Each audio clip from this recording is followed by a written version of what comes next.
Hello, everybody. Today we are going to explain, paraphrase, interpret, look at Thomas Gray's Elegy Written in a Country Churchyard, which is a very famous poem, I believe, and you have maybe studied it at schools, universities, different educational institutions, and maybe some of you are introduced to this poem for the first time. So, in general, let's first begin with Thomas Gray. Who is Thomas Gray? Thomas Gray, of course, is an English poet who lived in the 18th century, and he was not a prolific poet. He did not publish a lot of poems, and it took him about 9 years to finish this poem in specific. So, what is unique about our presentation today? Why should we look at it from this point of view, or what distinguishes our presentation today? What distinguishes that is a new way of interpreting this poem, and we look at it from a completely different perspective. Of course, you know that when you read poetry, you have to connect it with its historical context and events that happened at that time.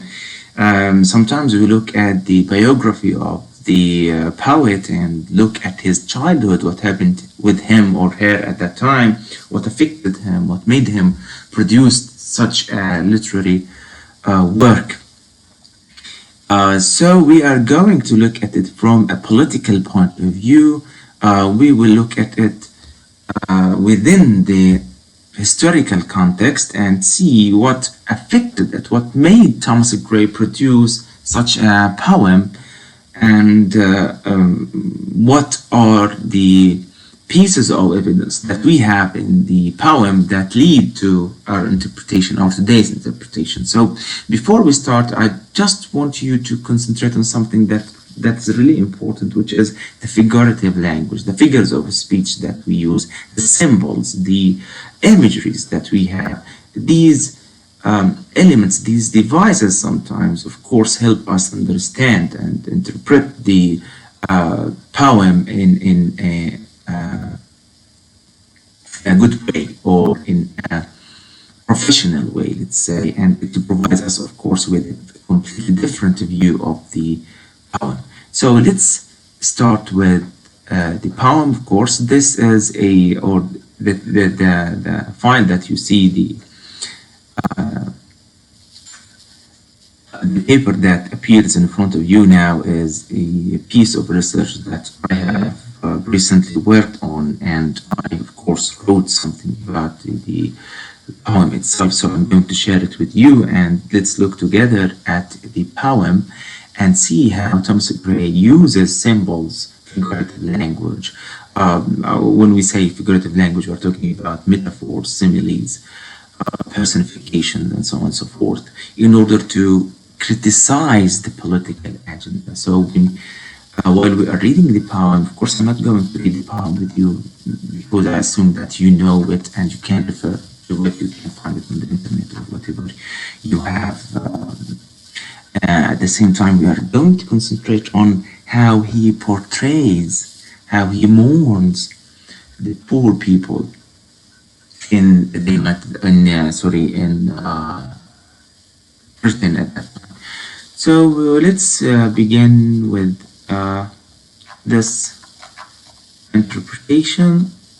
Okay, from here. Well, let's start just from here. So Gray, as you know, begins his elegy with a description of the end of an English peasant's typical day. So he begins it with describing the day of the peasants, what happens with them. And you know that when the bell tolls, and when they hear the ringing of the bell, this is like a declaration of the end of the day. So these peasants, these farmers, these poor people, they go home when they hear the sound of the bell. So It declares, of course, the end of the typical day. The curfew bell tolls to declare the end of the working day, and farmers, along with their cattle, head home. The first stanza may reflect. Now, we will begin from here, from the first stanza, as it reflects, of course, the rigid rules imposed by the British on those farms. So they are deprived of their own decision to go home when the work or when the day ends.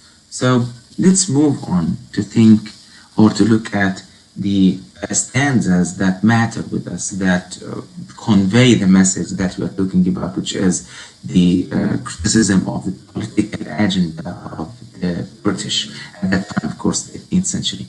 And you know, and this is important, you know that in the 18th century, the British Empire was on its peak of expansion. So there was a kind of great prosperity of the British Empire, and it started to spread around the world and next to seize more lands. And you know, of course, when you seize more lands, when you have more colonies, you need some people to send there and to settle there in order to affirm and confirm your existence in that colony.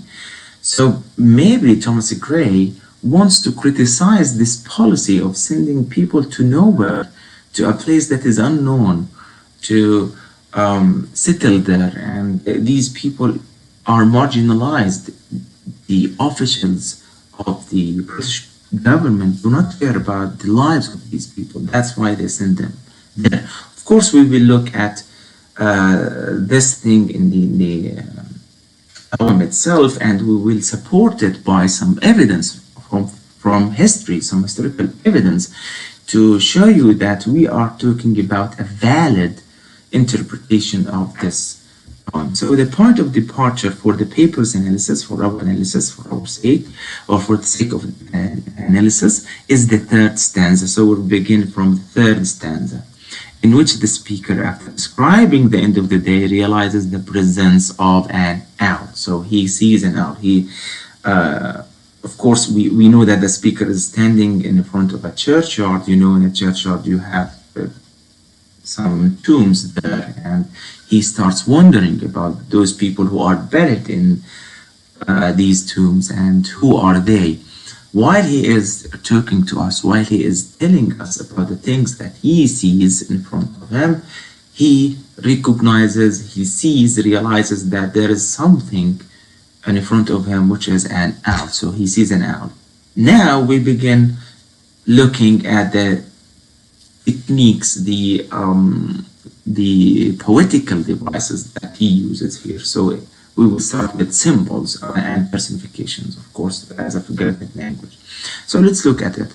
Save that from yonder ivy-mantled tower, the moping owl does to the moon complain. So we have an owl that complains to the moon of such as, so what does she complain about? She complains about wandering near her secret power, molest her ancient solitary reign. So the owl is not really satisfied with the existence, with the appearance of this person in front of her. So we have to ask ourselves a question. Why does Mr. Thomas Gray use the owl, not any other kind of birds or animals? Why is it an owl? And at the same time, what's wrong with this owl? What's going on with this owl? This owl is really nervous. It is not satisfied with the current situation. So let's look at interpretation here. This is my interpretation. Of course, you can take it or leave it. If you see that it is interesting, you can take it, and we can, of course, discuss it furthermore in the comments below if you have some comments, if you have some questions to ask. So on the literal meaning, so if we want to look at it literally, the speaker notices amid the silence an owl that hides in its tower. So we have a tower. So what does the tower stands for? We can say that he maybe means her nest or its nest. So which is covered with, and this is the important thing, and this is the new idea that we have, which is covered with ivy, a kind of plant. We know that ivy is a plant, but there is something interesting about ivy. Why? And this is the crucial, the important question that we have. Why does he choose ivy, not any other kind of plants? Why is it ivy? So, and what is ivy? What are the characteristics of ivy? So this is the important point here that I'd like to shed light on. So the owl complains to the moon about the speaker's trespassing and expresses its uneasiness upon his company. However, figuratively, now let's look at it from a figurative point of view, and poetry is all about figurative language, is all about second meanings, is all about implicit messages that we have to interpret together. So this stanza reflects Gray's implied criticism of the British Empire. So how is that? How does he criticize the British Empire? For the sake of illustration, so to illustrate this, we need to answer some questions first, as we have just asked ourselves these questions. Why does Gray choose an owl, not any other bird? Why is it an owl? Why is it? Why does not he choose a pigeon maybe, or a crow or something like that? So why does he also choose ivy, not any other plant? Why is it ivy? So symbolism is really important here. It is important to understand it. So what do these natural elements symbolize or allude to? So let's answer these questions quickly and keep these questions in mind while we are discussing their answers. So the owl can symbolize the British flourishing empire. We can say that the owl stands for the empire. It stands for the government. So he uses the owl as a symbol of the government at that time. So the government, like the owl, has never had a commoner to interfere in its political affairs or inquire about its policy of running the country's affairs. So this is important. This is actually interesting, because if you look at the owl represents the government. In the scene that we have in front of our eyes, the speaker tells us that the owl is not satisfied with his presence in front of it, and it complains to the moon about this person who interferes, who annoys it. So it is like the government, the British government at that time, that did not allow any commoner, any individual, any ordinary person, of course British person, to interfere with its affairs.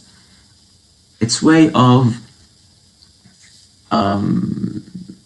putting new rules to the commoners, to the individuals. So you don't have the right as a British person to ask the government about the things that to ask the government about the things that it does to its people and the laws that it stipulates at that time.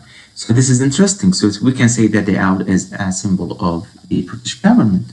So by extension, if we want to elaborate further, nobody has a definite resolution for the empire's tendency to expand. So we don't know why does the empire want to expand, want to annex some new colonies to its territories.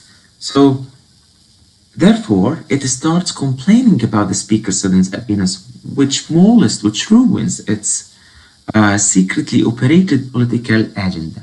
That is, of course, rain. So we have the word rain.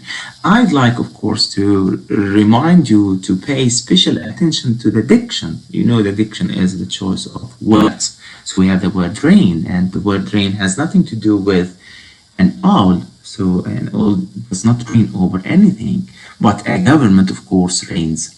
So furthermore, Gray personifies the owl as a person who is moping and complaining, Such a personification affirms Gray's intention to use the metaphor of the owl as a symbol of the British Empire, which sends its marginalized and poor citizens to the unknown. Now let's stop right here. This is the first idea. So the first idea, we can say that the owl stands for the British government. The British government that is not satisfied with people who are asking it about the things that it does for them and why it continues to expand. Let's move on to the second idea. So upon a botanical research, now we will move on to the interesting part here, the interesting way of looking at this part, which is upon a botanical research. If we make a research, botanical, you know, it is connected to plants, the way that we study plants and how they grow, their characteristics, and so on and so forth. So on a botanical research, ivy, which scientific name is Hydra helix, is an aggressive, of course. If we want to define the ivy, what are the characteristics of ivy? It is an aggressive invader threatening all levels of forested and open air areas, growing along the ground as well as into the forest canopy. Vines climb, look at this, and this is interesting. Vines climb up tree trunks and envelop branches and twigs, blocking. What an interesting actually idea.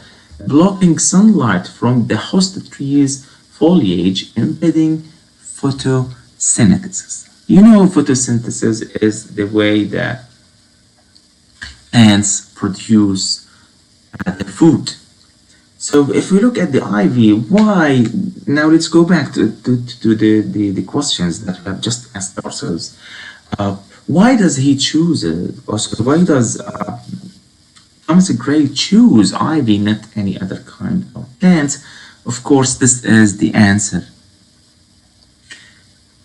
Because ivy has these characteristics. If we want to compare the characteristics of the ivy with the characteristics of the British Empire, of course, we will find a connection. As we have this, of course, definition of ivy, it is a plant that blocks sunlight from host trees. So when it invades a tree, it blocks sunlight from this host tree, and it prevents this tree from growing. Sometimes it stifles it till death. At the same time, if you look at the British Empire keeps growing by colonizing other people.